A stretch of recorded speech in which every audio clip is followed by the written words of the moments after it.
finally over, Chief Kingdom. You can take a breath, and we can start looking at the draft. We're going to break down this game as the Chiefs have finished their season for the first time, not going into the postseason. So we're going to get a jump on everybody else. The ninth pick is in the book, and we are going to have a good time tonight. We're going to give you our notes. We're going to give you the breakdown from this game, but I know we're going to answer a lot of questions about going on. Before we start, just so you know, Black Monday starts in about half an hour. You're going to start hearing news. We'll break it down for you tomorrow on the Q&A, and every Monday, all season long, Q&A on Monday nights. So don't forget that, and we will hit your topics tonight as well. This is Daniel Harms, the guy in charge of our film review. Luckily for me, Dan's is so good at this. I don't do film review as much anymore. You might get some from me every now and then, but makes my life easier, and I appreciate you, Dan. And I appreciate you staying positive when I can't this season.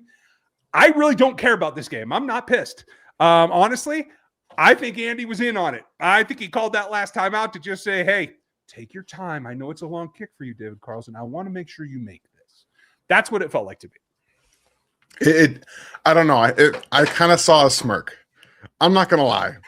It felt like Andy knew it was coming. Like they were rushing and he was like, yo, look, it's a big third down. Go take a break, take a breath, then collect yourselves because that way you guys don't have to rush. Make sure it's an incomplete pass. Make sure it's completed at the sideline. No matter what, you guys take your time because we want to make sure the kicker has an opportunity to make a field goal from 60 yards at least and then lose the game because that is exactly how it needs to go for the Chiefs to get a top 10 pick for the first time since Andy Reid took over as the head coach. Yeah.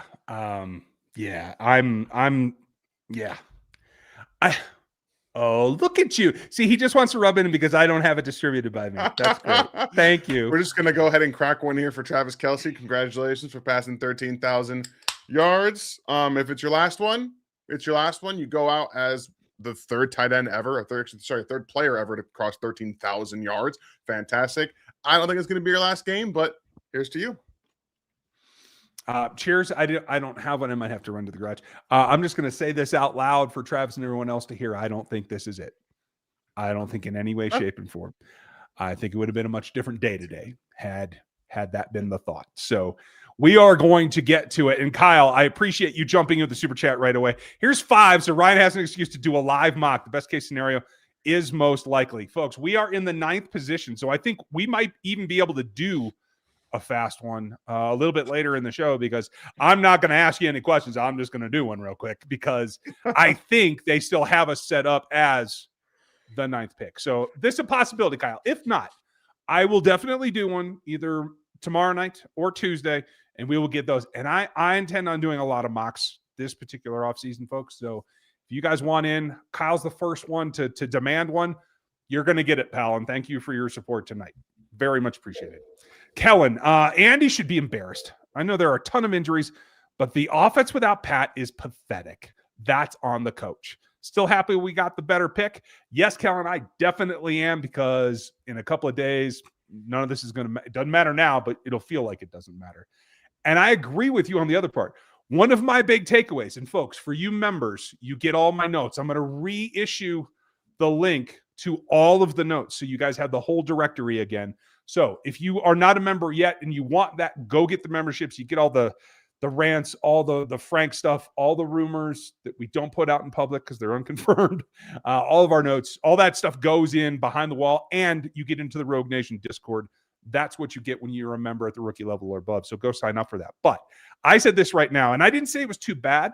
I want to know what you think of this statement, Dan. I wrote, this offense is too frail to function without Patrick. The coaching change is the critical difference here.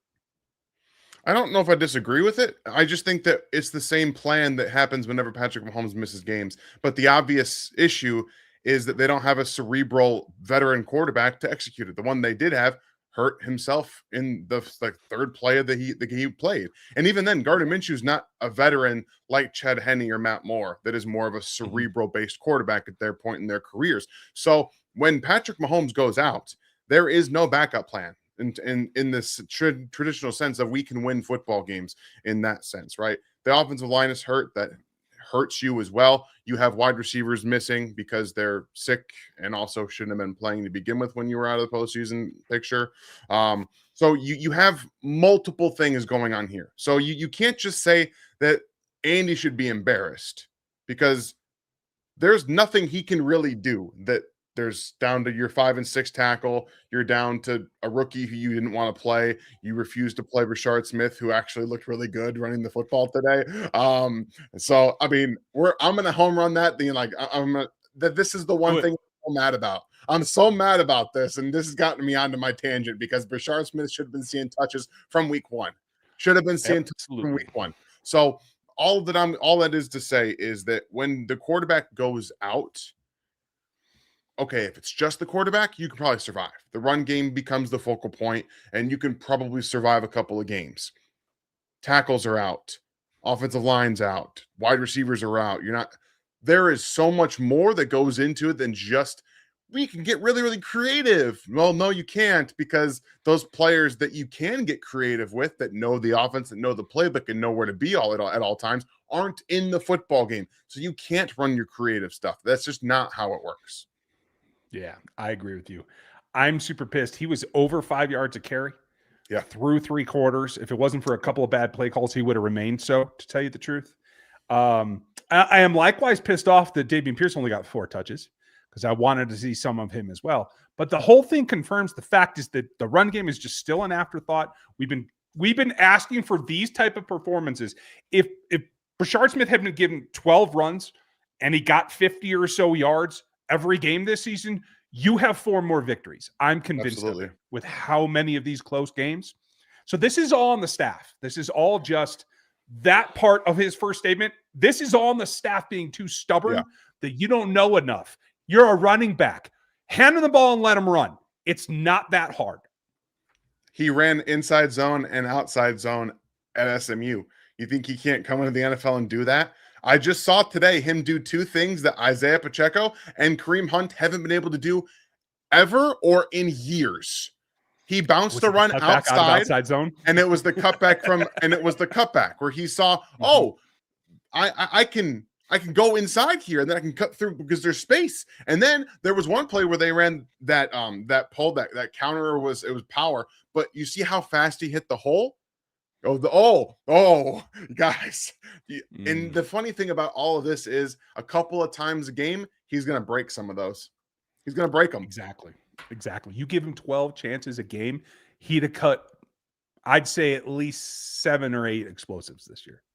That's what it is. And this is just stubbornness. So there's a mini rant. We'll have more for you guys. Don't worry. Because whatever happens with Matt Nagy, who is probably not going back to Kansas City tonight, he's probably going straight to Nashville. Absolutely. From what I understand, it is an immediate thing. I expect Matt Nagy to be the next head coach of the Titans. Although I will say, if I were him, the injury to Cam Ward today would make me a little nervous. I'm just saying. I heard that it wasn't serious. So okay, I had not. So when you're in a splint or in a sling, it would give me pause. But Jordan, good evening, fellas. I refuse to be doom and gloom. Okay, good for you. But there seems to be more holes in than our 6 draft picks and cap space will allow us to fill. You are absolutely right, Jordan. There is more there. You're going to have to do some things. You're going to have to shed some contracts. You have to get cap space, because the only way, unless you're accomplishing both goals of getting both cap space and draft picks in some kind of trade of a star, the only way to do that is to shed salary and get more low-cost free agents. So you're not wrong. I have theories that we don't need to go into tonight, but what do you think? I mean, there's a lot of ways they can create cap space. Like, honestly, it's not that hard for them to get to 40-50 million in cap space for this season. Like, that's not a difficult venture. The problem is that they have, like Brian said, more holes that even free agency and the draft can fill. And if we are being honest with ourselves, free agent classes are getting worse and worse because teams are able to spend more on the players that they want to keep because the cap continues to go up. So wide receivers, I mean, this is going to be a kind of a rich running back class, but in terms of free agent class, because you're going to have Kenneth Walker and Breece Hall at the top, and there's going to be a lot more guys that can fill out. But in the grand scheme, it's not a great. You're just not going to find defensive end pass rushers that you can go and overpay in free agency to come play.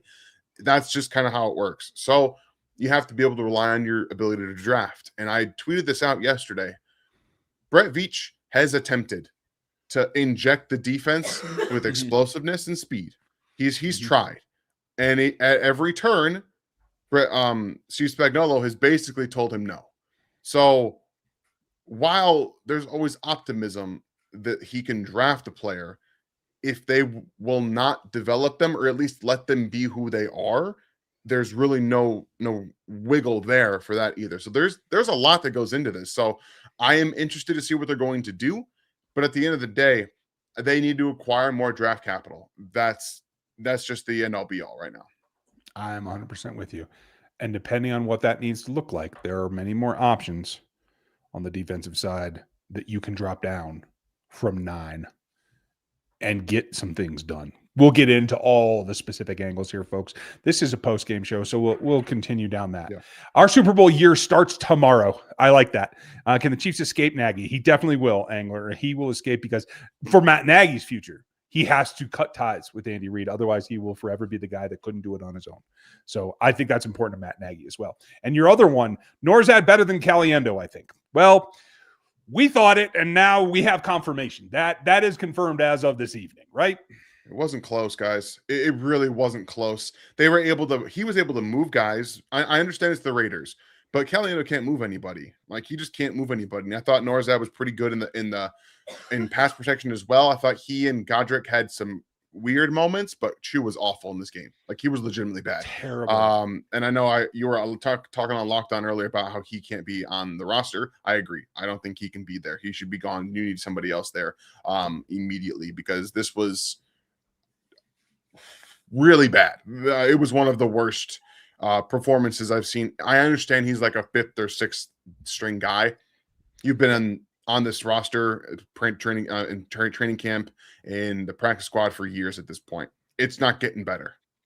Well, and here's the thing, and thank you for bringing that up. I didn't want to rehash the whole thing, but that is what I said, and that's what I feel. And here's the bottom line: it wasn't even Max Crosby kicking his ass today. No, it was a guy that doesn't get pressure. Yeah, in general. Yeah, and that's the thing, and that's why I say, and it's not against Chu Godric. He's had a great story to get to this point. Someone else can go develop him and put him on their roster. But he can't even, in my opinion, be the guy that is the emergency guy, because this is what you will get. And this isn't good enough, period. And if you're going to play for a championship caliber team, I know that you have come from nothing. You didn't even play college ball. You didn't know what the sport was until a few years ago. That's an incredible story, and I am pulling for you. You just can't protect my Hall of Fame quarterback anymore. Yeah. Absolutely. That's the name of the game. It's a business, guys. The business is protecting Patrick Mahomes when you inevitably deal with injuries. And unfortunately, you just can't do it right now. Yeah. And I don't see that changing. Info. Would you consider trading Rice this offseason? In my opinion, this would be selling low, and the tag and trade next offseason could net more. I agree. It would be selling low, and there's no reason to put that out there now. The tag and trade is one thing, however you would have to do that. But here's the thing is, through his own fault, this season was a lost season because he wasn't able to recover and get into the feel of it. So long as his knucklehead days are behind him and everything is good this offseason, he's ready to go to OTAs and do everything else. He should be not only a 1,000-yard receiver, but maybe a 1,400-yard receiver and possibly an all-pro next year. That's how good he is. I don't even consider trading it. I don't either. And I'm going to say the same thing about Xavier Worthy. Both of these guys have the ability to be 1,000-yard receivers in the NFL. They both do. Now, it's time to put the work in on your own, though.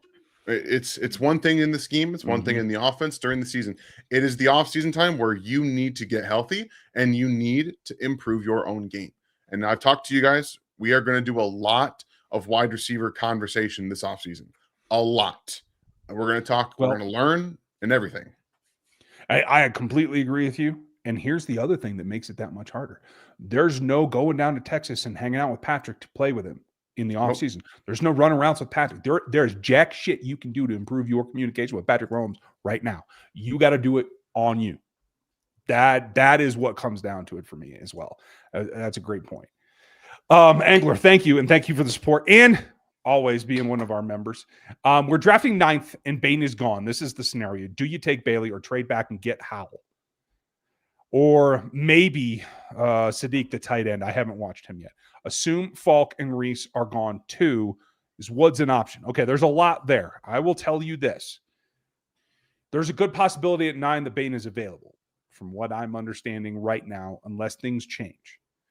And I'm okay with taking him at that point. I don't know where he ends up playing, but I know he brings something, and I know he'll push Gelati, and I know that he'll push George Karlaftis. So I do see that as a plus. If Steve Spagnuolo is still the defensive coordinator, you cannot take Bailey, in my opinion. I don't think he's enough of a 4-3 guy that Spags will let him become a primary pass rusher. I think he'll make him drop too much. I think he'll take away what makes him good, in my opinion. How do you feel about that scenario? I personally feel like you have to plan for life after Steve Spagnuolo regardless. I don't think Steve's going to be here the next 3 or 4 years. Okay. And if I'm the GM, which I don't think that Brett Veach is going anywhere, much as I don't think that Andy Reid's going anywhere. I think those are the fixtures, and I don't think Steve Spagnuolo is a fixture at this point in his career and in lifetime. Let's be very honest about that. I think people misinterpret my problems with Steve Spagnuolo. He is, in my opinion, a Hall of Fame coach. I know he can't be a Hall of Fame coach because he's a defense coordinator. I understand that. He's a Hall of Fame guy.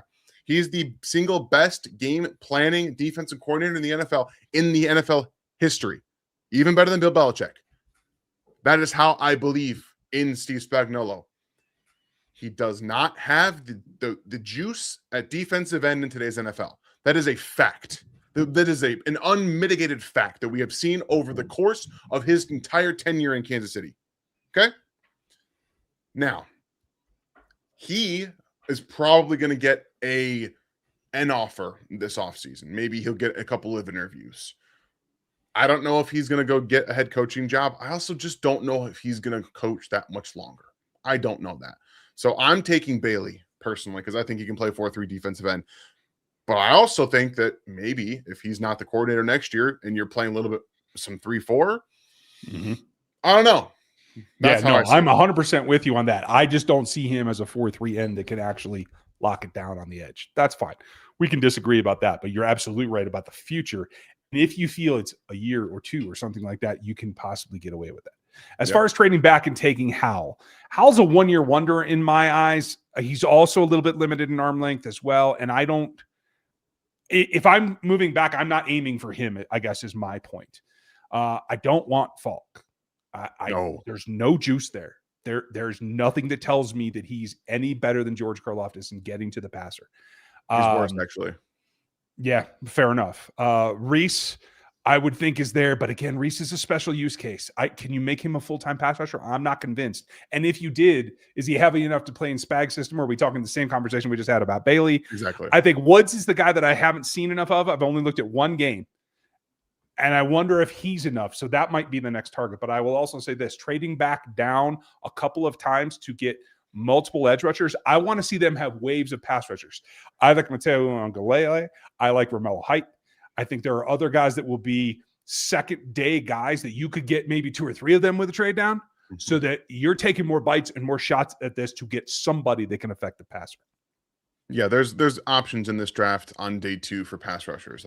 But that's the thing is if we're talking about staying at 9, right, and there not being that bona fide guy, that becomes the problem, right? Because you're going to have options to take Caleb Downs, which may or may not happen in a mock draft tomorrow. It all depends who's clicking, folks. I'm just letting you know now. If you see a mock draft out there from Bleacher Report that has Caleb Downs and the Chiefs at 9, gotcha. Don't blame me. Actually, do blame me. I helped out. Do blame me. It's all his fault. But however, all I'm saying is I still think Ruben Bain is the guy. And the reason I have more belief in him over a Cassius Howell, who also has very, very small arms, is because Ruben Bain is 275 pounds and he plays like he's 275 pounds. He can push dudes around. Info, how far would you be willing to trade back in the first? At what pick number do you see a noticeable drop off for what KC needs? Thanks for all of that. Whoops. Thanks for the great season, and thank you, Info. Appreciate you. You're right on the edge. If you fall outside the top 10, I think there's a drop off. I won't argue with you.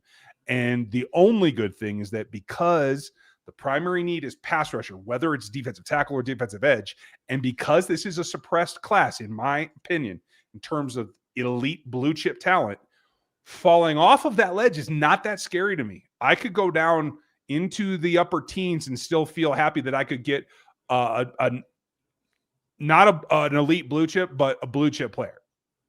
It just wouldn't be a defensive edge. No, and that is the thing, is that this class is better better and deeper, I think, at corner, in my opinion. You might have more juice at defensive end at the top. Like, again, if you can get one of the two, maybe three guys. But after that, we're talking about the drop and the Keldrick Falks, who just, there's nothing there. Like, you can't play him in the NFL and expect him to be a 10+ sack guy. It's just not going to happen. So what we're seeing, I think, is that there is going to be options to trade down. And you might also see the Chiefs do it strategically, especially if they want to get Caleb Downs. If they do want Caleb Downs, you will have the option to trade down and still get him because of the way that the NFL treats safeties. Yeah. I think you're right, but I don't think you can go down to like 18 and get him. I think we're talking still 15 plus. 13, yeah. Probably 13 is your sweet spot. Yeah, I think you're probably right. I like that plan. Did Andy have a little smile on his face there? Yes, we think so. What a timeout. Give me Bain, Woods, Downs, or Love. I appreciate everyone's love for Love. I just can't bite the bullet on a running back. I'm sorry. There's just too many other ways to skin that cat. So I appreciate you, Isaac, and I think you're on the same page as us on most of it. This is the big one right here. Anthony, and I'll just ask it of you, Dan. I think there's another one I'm going to go grab as well. Do you think that they do this? Do you think this is what Brett Veach is thinking right now? I absolutely think so. Yep. And again, I love Trent McDuffie. I'm going to tell you guys right now, if you get Christian Fulton, who just played the last 2 games for most of the season next year, you should trade Trent McDuffie. You should. Especially if you can get a first-round pick for him, which I think that is the market value of Trent McDuffie, an all-pro player, is at least a first-round pick. I know it makes nickel a little bit different, obviously. I think CRW looked very good before his injury, and you also are going to have multiple nickel options in this draft. Multiple. So there are some very good nickel corners in this class that you can get as well. And I know you don't want to bank on Fulton, but you bring back Watson, who's going to be cheaper than Trent McDuffie. And that way, you're 3 corners, and then you can draft a nickel, and you have CRW. I think that is a solid enough group, if you improve the pass rush, to execute what you want to do. Noah Williams today and last week, and pretty much every time he's been on the field, has been fantastic. He is your number 1 corner in the future, period. And holy cow, Jaden Hicks made a play, Steve Spagnuolo. Maybe he shouldn't have been benched the whole damn season. What a damn idea. He made the best play a safety has made with his back turned to the quarterback. Running, yeah, absolutely. Somebody. No safety in Kansas City does that. That is the best play we have seen from a safety that's able to turn and run and do that. I completely agree with you. I think Watson is a must if you trade McDuffie. I agree with you. There are options at nickel in the draft, but Watson is a must because of Fulton. I don't like the fact that it took him a year to figure out the damn defense. I don't like the fact that he is generally hurt. And so he cannot be your plan. Go back to, I am the son of a sailor, folks. And it's an old military term from anybody who's worked on the coasts. 2 is 1 and 1 is none. And if you go in with your 1 cornerback as Fulton, you have no cornerbacks because any play could snap his leg, pull his hamstring, or put him out for a year. So you cannot rely on that. And that's, I think, as long as you make appropriate admonitions for that, and being Watson mostly, I think you're good. Beyond. Kelsey can't go out like this, right? Tell me he's got one more in him. Thanks, guys, and Happy New Year. I know what I think, and thank you, Beyond, for 3 years now. in the memberships.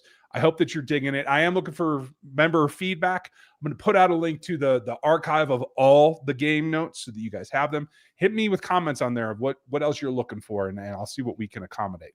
But what's your opinion on where Kelce is right now? I told you guys I thought he'd be back. Like I just felt over the past couple of weeks, not just because of the way that it's not because the way the season's gone. It's because of Patrick getting hurt. I think if they played the entire season together and they went out together in this year, Kelce probably would have hung him up. I also think that there's going to be some real changes this offseason with the coaching staff. And I think that gives Travis Kelce some hope. Not just hope, but like renewed vigor again. He came back this year, he was very good this year. Like he was good. He was athletic. He was open. He was open all the time in this game. Not one quarterback could really find him.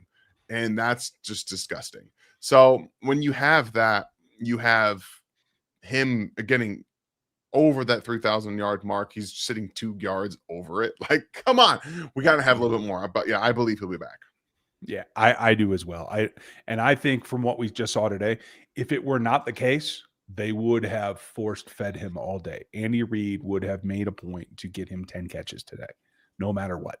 So I believe the way they went about this game tells you at least what he's thinking now. It doesn't mean that the marriage ceremony hits and he changes his mind. But I'm just saying, as of today, I feel he let the staff know that he's planning on coming back at this point. Okay. So that's just my opinion. FLB, good to see you, buddy. 55 months is one of our members, folks. He is the man. He is one of our mods, and we appreciate you. And I am looking at the streaming for the playoff games. I'm trying to figure some of that out. And I will be pinging you up there for that, buddy, because I have a couple of questions. I hear we want a major overhaul. I hope. I've seen that written as well. I believe it was an NFL piece that Pelissero and Rappaport put out. We just don't know what that means to Andy and Veach. That's what it comes back to. Like, what I want is a major overhaul. I'm guessing Andy Reid doesn't, because half of his staff would be fired if it were up to me. So I just don't see him doing that. Maybe I'm just wishful thinking this, because everything was on the wall in Philadelphia, right? He didn't read the wall, and a lot of the same things are happening now. I feel like there might be more real changes this offseason because Andy saw it happen before. But again, that might just be me reading too much into a situation that isn't actually there. This offseason will give us those answers. We're going to find out one way or another. Yeah, I agree. Black and Gold, thank you for being a member and for this super chat. Offensive system has to get simpler to execute. I think it definitely has to get simpler. And I think that will make the execution better, particularly on the part of the skill players and the quarterback. Because I think if it's simpler, if it's more aggressive, and it's tighter window allowed, it can make up for what is still going to be a new offensive line next year. You're still going to have new tackles, newer to their position. What Simmons get? Did he get full 8 games? I can't remember. But it wasn't a full season. So. You know what I mean? So I'm still counting that as a half a rookie season, basically, is where I'm coming from. Do you agree? Yeah, I think I think Simmons is going to look excellent next year, by the way. I think he's going to be awesome. And I'm very excited about what he's going to be. And especially if we start seeing him utilized, that left side going forward, utilized in the run game, weaponize those guys. I think that there can be some real things happening there with Kingsley and Josh Simmons. Play the game for me. Last play, Kingsley going airborne in a hurdle. Dude, I was levitating. I was absolutely levitating. It was the coolest thing I have ever seen on a football field. And he nearly cleared him too. If his foot does not clip, he clears that guy. We're talking 320 pounds of athlete, guys. Draw up a play for him to be like the extra offensive lineman and get a screen pass. I want that in my life. Oh, I completely agree with you.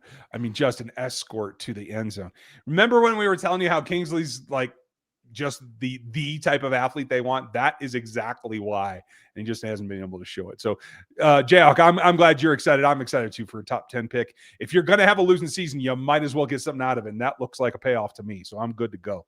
Ryan, do we move back and gather more picks? I'm hoping for a fresh OC instead of Bieniemy, but we'll take him if we must. I know there's a report out there saying that they would welcome back Bieniemy and Kafka, and that's fine if they're co's. But I agree, Eric, as the lone, I think is too much of a change of gears. I like the concept of Kafka. I think he's got enough that he brings more aggression. He's been dealing with Dart. I think he understands how to get some modern angles and riffs on concepts like Sail and Dagger that are staples for Andy without giving away the bank. That's how I feel. What do you think? I would not really be happy with Eric Bieniemy. I don't want to see that over again. I'd be fine with Mike Kafka. I think they could make that work. I want outside hires. I'll be very honest with you. I'm not going to be super happy if it's the same stuff that we've seen from the same coaches and the same people coming back. I'll be pretty frustrated with that. And I'll just tell you that now. Kevin Stefanski is where I'd go because he's going to get fired. Bring Kevin Stefanski. Holy hell, I would love that. The tight end work alone. If you want to see Travis Kelce go back to ultimate Travis Kelce, bring in Stefanski. That will just. You think they can't do what they've done with Harold Fannin Jr. with Jake Brenningstool? Oh, yeah. No, I love that concept. And here's it would be too much of a demotion. I don't think you take it. But if Tom Melvin retires, I'd bring Stefanski just to coach the damn tight ends. Let's be done. Yeah. Like that. Let's put Ocean's 11 together for Andy Reid. Let's do that. I want everyone. It's a total ensemble cast at this point. Thank you, Ryan. Appreciate you, and thanks for the support. Beach, thank you. Snap counts on Jeff Bossa and Jalen Royals. I only had the preliminaries, but I'm looking them up here, and I have been. Brownlee, by the way, only got 5 total snaps. Royals got 43. 31 passes, and he did run block 12 times. Let me look up the defense real quick. And I will give credit where credit is due. Cooper McDonald played well. Yeah. He was physical. He extended. He was able to disengage. I saw the things that I didn't see in preseason. I saw him do some of the things that really bother me. He and Bossa together make a complete player. I think that is a 2-down and a 3rd down player at this point. Bossa got 22, 12 on run, unfortunately, only 9 in coverage, whereas McDonald actually, I believe, got was 16 and 10. So I do think you see depth there.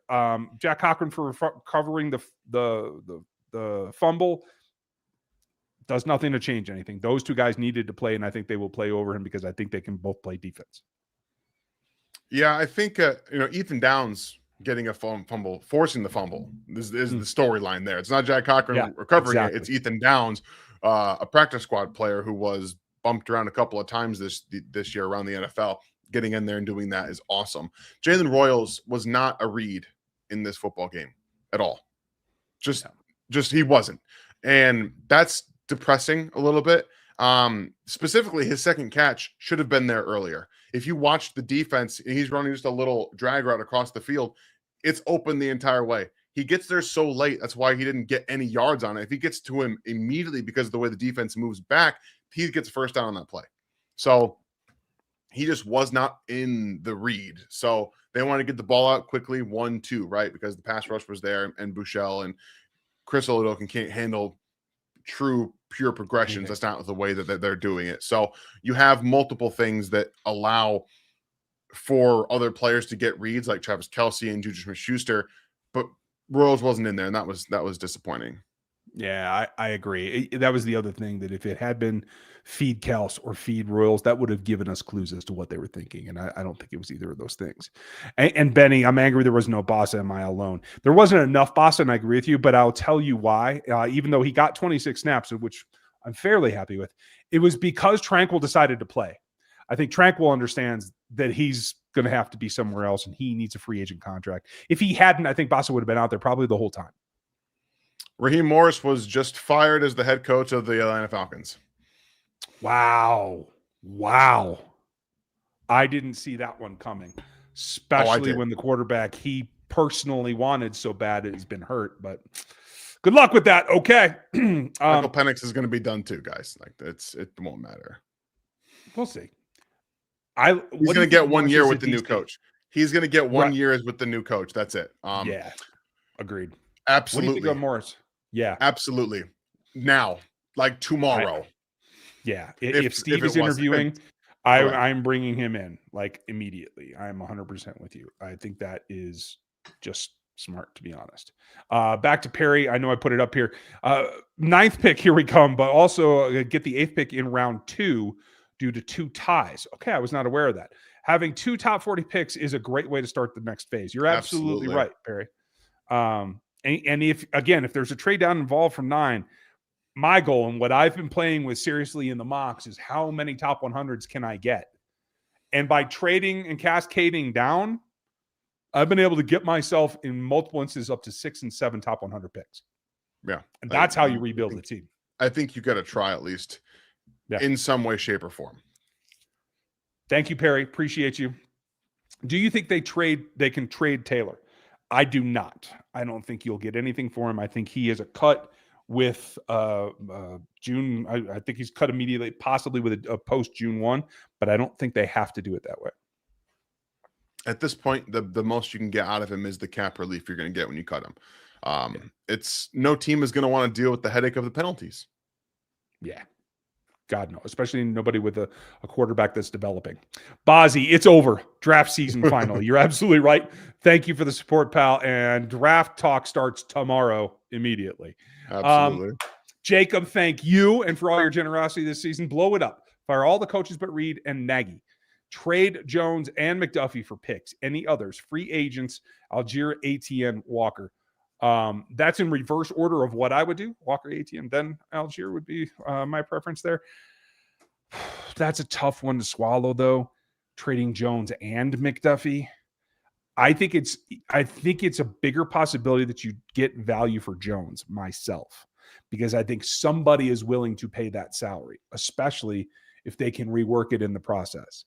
I think Mike Borgonzi would take on Chris Jones's salary right damn now, because he's looking at losing Jeffrey Simmons, who was a monster again today. So I don't know what's going on there. That's what somebody said on the broadcast. If that's the case, then I would want to replace him immediately. If that's not the case, if you put Jones and Simmons together, there's your defensive reboot half done right there. Yeah, he signed a $4 4-year, $94 million extension until in 2023. He's still got years on that contract, I thought. 23, this is going into 26. So this is year 4, right? Is there an out in that contract or something? It runs through 2027. Okay.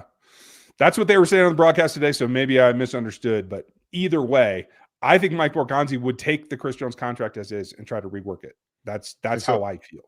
There is a potential out, but I don't know why you'd want to go out of the Jeffrey Simmons contract. Like, he's been fantastic. Yeah, absolutely. So maybe they just brought it up in conversation. Doesn't make sense to me why they want to. But yeah, you're right. If they can trade Chris Jones, get both of them in there. No reason not to. Absolutely. Jacob, it looks like this hit twice, or else I started twice. I'm not sure which. So thank you again. If it did, I'm sorry for that. Dark Horse, trade up day 2 for Emmett Johnson, the running back. I don't know him. Dan, do you? I do not know him either. But I can tell you that just based on grades here from my guy Damien, Emmett Johnson has a 2nd round grade out of Nebraska. He is his current RB3 in the class. So there is that. I like that. That's interesting. I don't know that I would trade up for any running back. I'm not giving up assets for any running back ever anywhere. But if he's there and he's available, okay, I can deal with that. Any thoughts on Jonah Coleman? Is that the same? That's not the same player, right? No. Jonah Coleman's out of Washington. Senior. He's like a 5'9", 230-pound running back. No. Oh, right. I'm not looking for power running backs right now, guys. I'm looking for the guys that have both. And those are your 210, 220-pound backs that are a little bit taller but have juice. I don't think Coleman, from what I have watched at Washington, has the juice I'm looking for. That's my opinion. Yeah, if he's the guy that I remember, I agree with you. Maybe as a 3rd down back, as a Hunt replacement, possibly, but that'd be a UDFA type signing. I'm looking for 2 things: forced missed tackles and the ability to run away from defenses. That's what I have to have. That's what that position is for. Thanks, Angler. Thanks, Bozzy. Should we make a move to trade up? That becomes the question. if Downs is up there, if we get rumor Bain's going to go early, if you are absolutely sold on, I don't even know who else would be up there that really would make me be like, I have to go do that. You could do it.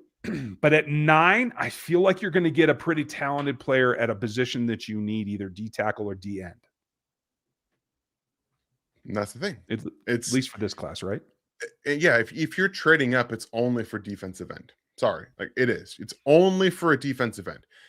And that just it's hard. It's not like a difficult thing to do from going from like 9 to 6, but those are a couple of things that the defensive ends are going to go quickly.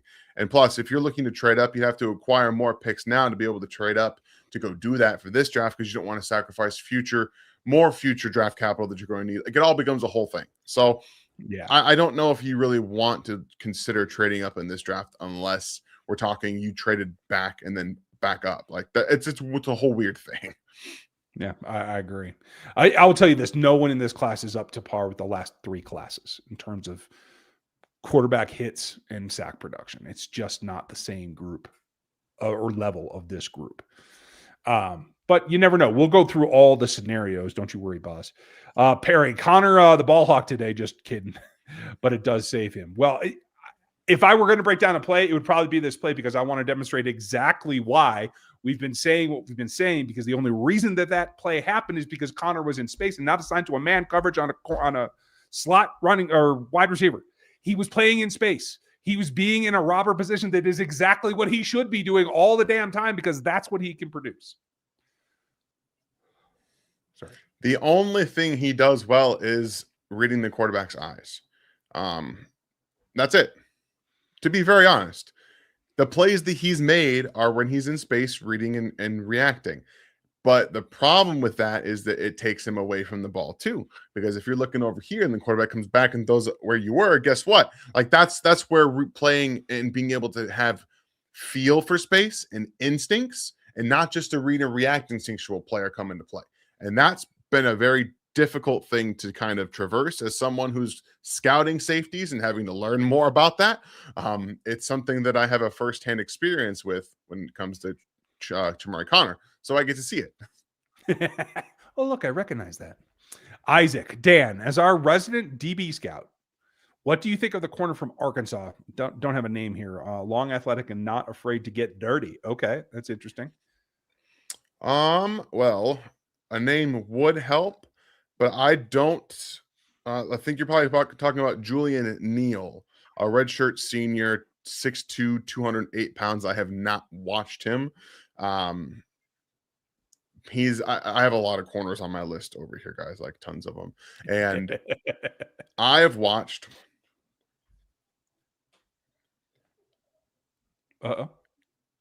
25, 22, 23 corners already this year. And that's how many I have grades on, like real actionable grades. He's not up on my list, so he's not someone I've gotten eyes on. Gotcha. Okay. Cool. Okay. We're gonna rock it through this, folks, as we're coming up on the hour here. How big a need is free safety? We need a ball hawk. I agree with you, Rob. We definitely need a free safety type. I think CRW could play that, but the fact that they played Brian Cook all day today made me feel like they might be trying to return him. To his credit, he has improved his communication. Even Nick Bolton was talking about how he's stepped into that role that Justin Reed left behind. And I know Dan's not going to like it, but if they were going to keep him, if they plan on keeping him, safety will not be a need at all. I will disagree.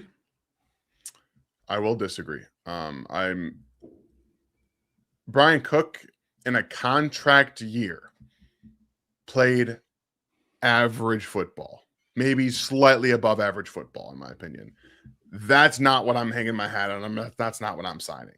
Personally, myself, he can't cover. He can't cover ground like Jaden Hicks can, specifically going backward. And he is a step behind in terms. He can't be the Justin Reed either, because he can't play man coverage. Just can't do it.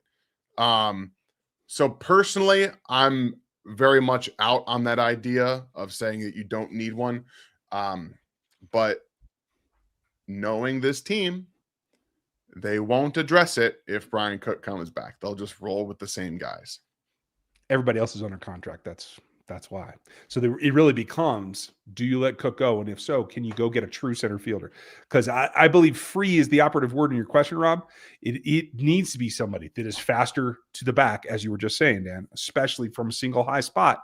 Somebody that can read the field. CRW is good at that. He's pretty good speed-wise, but he's not elite. That's for certain.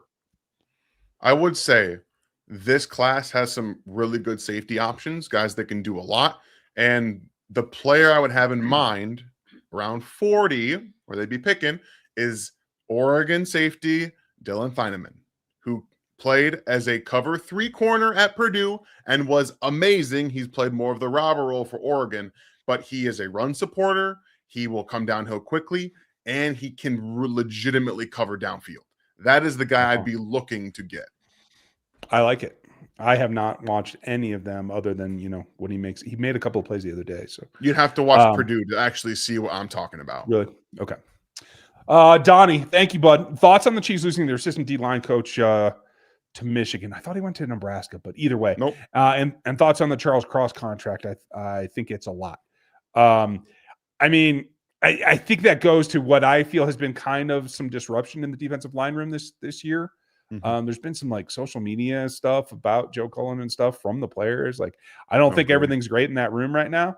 Charles Cross, I don't have an opinion on you.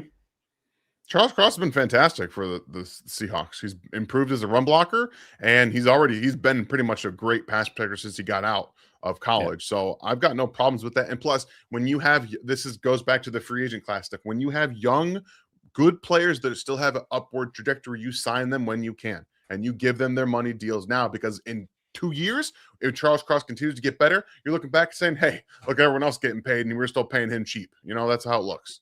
Exactly. I haven't seen the contract at all, so I have no idea. Benny, these quarterbacks were like watching paint peel. You're not wrong. I agree with you. In kudos to Bichelle, because I thought he looked better overall, but it wasn't by a large margin. But he's also walked into the room cold a week ago. Yeah. You know what I mean? So it's still, neither of them are options going forward. Ariel, thank God this shit's over with. I agree with you. Chapter 2 of the dynasty. Yeah, there's a lot of building that has to happen right now, but I agree. And if Brett Veach is really hinting that a major overhaul is here, that makes sense if you're following what has happened on older dynasties. Even back to the Steelers in the 70s, there were a lot of changes that happened midstream. So I agree with you. Jacob, will the fullback be coming back next season? Christ, I wish so, but no. It's over. Now, it's over. If you can find yourselves a tight end in college football who can double as a fullback like Robbie Oates, who came out of Alabama last year, look at him over with the Seahawks, maybe you can talk me into a little bit of 13 personnel motion to a fullback. I like that. I like that concept, because that's a great way to get mismatches. If you're looking at DBs, safeties trying to cover up on tight ends, and you move them into the back, you're a man short in the box now, most likely, because nobody keeps, unless you're the Kansas City Chiefs, nobody keeps 4 box safeties on the roster. Fair point. Donnie, thank you. Falcons cleaning house. What does that mean for Pitts? I honestly don't know. If they let Kyle Pitts go, I think it's larceny, to tell you the truth. I think it won't surprise me, though, because I am not a huge fan of the front office down there. My one contact in Atlanta, it's been a struggle, let me put it that way. So who knows? If Pitts, I honestly, Dan, do you think that he makes a boatload of money? I just can't tell what the league might be willing to give him. And Njoku's a free agent as well. I think that the tight end group is maybe good enough that not everybody gets as much money. I think you could be right about that. However, Pitts is realizing his potential. He's been incredible this season. Not just as a pure tight end, but a receiver, a real receiver. So we're seeing what we thought we were going to get out of Florida from Kyle Pitts right now. And that is something that a lot of teams are probably going to talk themselves into. Yeah, I kind of think so too. Rev, thank you for this update too. You were putting it in there before we even realized it. So cheers to you, buddy. An Angler, thank you. Do we re-sign Hollywood, draft wide receiver, or look at free agent?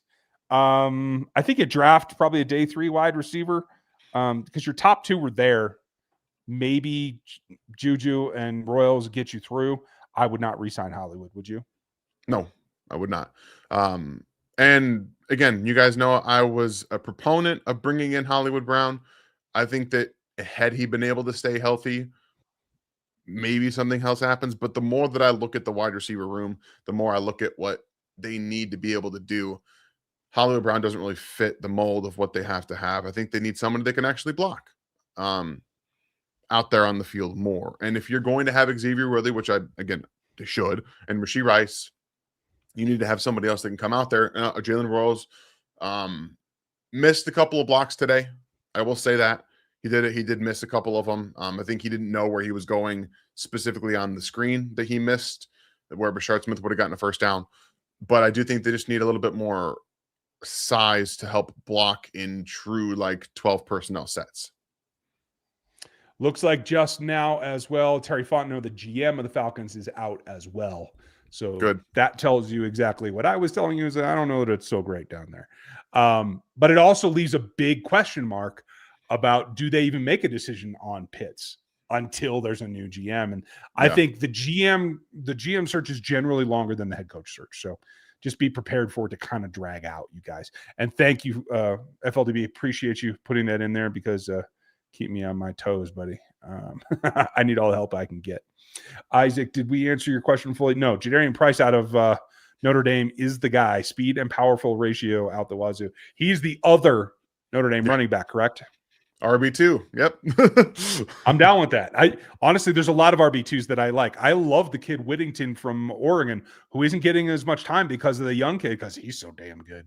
Like as a third down role player, UDFA 7th rounder guy, I would take Whittington anytime.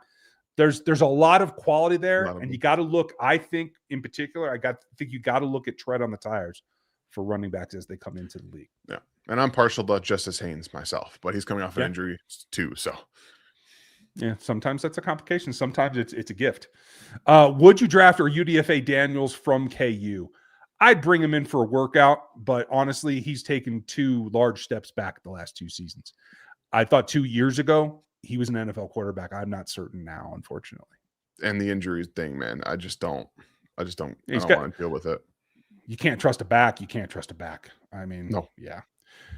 Here's another one. Oh, sorry, I hit the wrong one. Would you sign Likely? I would if I could afford it. I'm just not sure I'm going to be able to. Yeah, but that's the thing here is we don't know how much he's going to command, and I think that playing with Mark Andrews is going to keep that low enough that you might be able to do it if you clear yourself enough space. Because no offense, Noah Gray fell off a damn cliff. Just fell off a cliff.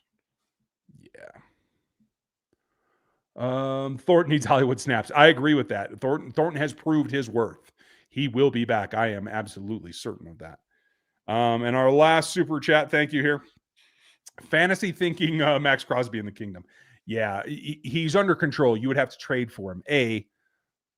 The Raiders likely wouldn't. Although I will say this, Spytech and Tom Brady might force them to play more fairly with the Chiefs than maybe classically has happened. That's possible. But I think it would cost just a ton. Would you give the number 1 pick for Max Crosby, number 9 overall? Shit, yeah, I would. Yes, not even close. I wouldn't even think twice about it. I'll be very honest, because he's better than any pass rusher you're getting right now in this class. You're damn right. Hell, I might give him 129 too. Sorry, I'm making the deal for you here, Brett. Let me know if you need some help. Donnie, there's this interesting trend in the NFL to have a rather large running back room like Denver. Do the Chiefs do that, or do they tend not to? They don't want to. They want to have 3 guys. That's all they want. But I think the concept of a bigger running back room and a bigger defensive end room is exactly what is needed in the league right now. You have to be able to go 1-2 at least, right? Like look at Seattle with Kenneth Walker and Zach Charbonnet. They both can handle it, but they do better together. And then they just kept drafting running backs. Like they had a bunch of guys that have been, George Haloni out of Boise State earlier this preseason was just running over people. Like you should just draft running backs. You just should do it because you need them. Yeah, just don't spend top 100s on them. No, unless you absolutely don't have a choice, which I don't think the Chiefs do if they don't get one in free agency. Agree. Disconnect between speech and vags needs to be corrected ASAP. Yes, and the process is going to help that. I see a lot of questions about specific draft prospects, guys. We're not going to go into that tonight. We'll start that tomorrow as we talk about Matt Nagy and any of the other coaching changes.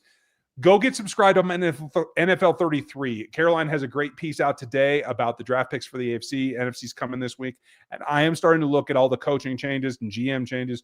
I'm going to have a running thing on NFL 33 for that too. It is a subscription. I think most of you guys know that, but would love to get more people over there. Get subscribed. There's a huge sale going on right now. Go to NFL33.com, and the latest one has the link for the discount in it. Just go grab that, because all of our draft content, all of our team building stuff is going to be on NFL 33 this year. So appreciate you guys. Let's make one last run for any questions that aren't specific. Dirty, just flat out, do you think Spags leaves? I think it's 50-50 right now. If the Giants offer him, I think he takes it. Yeah, I would think so too. But I don't know he's going to get that a real offer because of the simple fact that Jackson Dart's the quarterback. It's a young quarterback that they are probably going to want an offensive-minded person for. I don't see them going the route of Steve Spagnuolo. The only way that I could see it work is if they already have an agreement in place with Kafka to be the OC. I think the Mars like Kafka, and I think they like Spags. That's all right. I'm trying to put that part into it, Who knows? We'll have more information as it comes for you guys. Thank you for being here, Dan. Thank you for the time, and thank you for, being my counterpoint on some of the things that I get carried away with. Yeah, absolutely. We're going to have lots of time, Jay Hutchinson, to answer questions about Jalen Kilgore as well as Damani Jackson. Like, there's a lot of time from now, not just tomorrow where we do the Q&A, but the draft cycle is here now, guys. We will have all of this covered for you, the entirety from now until the end of April. Yeah, absolutely. All right, you guys have a great one. Thanks for being here. Have a good night, and we'll talk to you tomorrow. Spags news, Nagy news, all the firings, tomorrow night Q&A. 7 p.m. Central. Have a good day. Thanks for watching this video from the team at RGR Football. Click these videos to see more and subscribe to RGR Football.